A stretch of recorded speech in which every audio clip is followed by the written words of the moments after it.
জাতীয় গৃহায়ণ কর্তৃপক্ষ প্লটের বরাদ্দ দিয়েছে 18 বছর আগে। কিস্তির টাকাও পরিশোধ করেছেন প্লট মালিকরা। এরপরেও রাজধানীর 2 ও রূপনগর সম্প্রসারিত আবাসিক প্রকল্পের জমি বুঝে পাননি 541 জন প্লট মালিক। তাদের জমি দখল করে আছে আটকে পড়া পাকিস্তানিরা।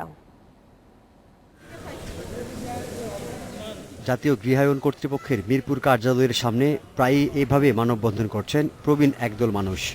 নিজের প্লটে বসবাসের স্বপ্ন নিয়ে সারা জীবনের সঞ্চয়ের টাকা দিয়েছেন, কিন্তু 18 বছরেও বুঝে পাননি স্বপ্নের সেই প্লট। তাদের জন্য বরাদ্দ জায়গা দখল করে রেখেছে আটকে পড়া পাকিস্তানিরা। নিরুপায় হয়ে প্লটের মালিকরা ধর্ণা দিচ্ছেন গৃহায়ণ কার্যালয়ে।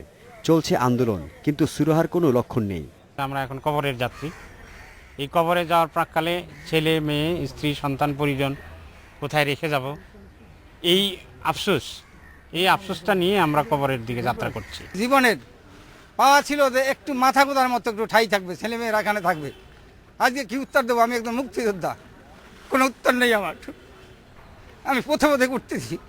তাদের অভিযোগের তীর জাতীয় গৃহায়ণ কর্তৃপক্ষের দিকেই। এখানে হাউজিংয়ের গাফলতি। আগে যে টাকা পয়সা দিছি নিজেরা, নিশ্চয়ই এরা বস্তি ভাড়া ঠাড়া দেয়, মাসিক একটা চাঁদা হিসাবে পায়। এখানে দুর্নীতিবাজ কর্মচারীরা এটা স্বার্থ আছে। আর আটকে পড়া পাকিস্তানিদের দাবি, তাদের জায়গাটি অন্য কাউকে বরাদ্দ দেওয়ার অধিকার জাতীয় গৃহায়ণ কর্তৃপক্ষের নেই। হাউজিং কর্তৃপক্ষ আমাদের সত্যতা গোপন করে, ক্যাম্পের সত্যতা গোপন করে ওই জায়গাটাকে বিভিন্ন বহিরাগত লোকের মাধ্যমে বরাদ্দ দিয়ে দেয়। জাতীয় গৃহায়ণ কর্তৃপক্ষ বলছে, উচ্চ আদালতের নির্দেশনার কারণে আটকে পড়া পাকিস্তানিদের উচ্ছেদ করা যাচ্ছে না। তবে বিষয়টির সমাধানে তাদের আন্তরিকতার কোনো ঘাটতি নেই। আমাদের একটা চিন্তা ভাবনা আছে যে তাদেরকে সুযোগ নিকটস্থ কোনো জায়গায় পুনর্বাসন করে ওদেরকে দেওয়া যায় কিনা। আমরা চেষ্টা করি যে বিকল্পভাবে কোনো কিছু দিয়ে ওনাদেরকে এটাকে পুষিয়ে দেওয়া যায় কিনা। শিগগিরই বিষয়টির সমাধান হবে, এমন আশ্বাস দিতে পারেনি কর্তৃপক্ষ।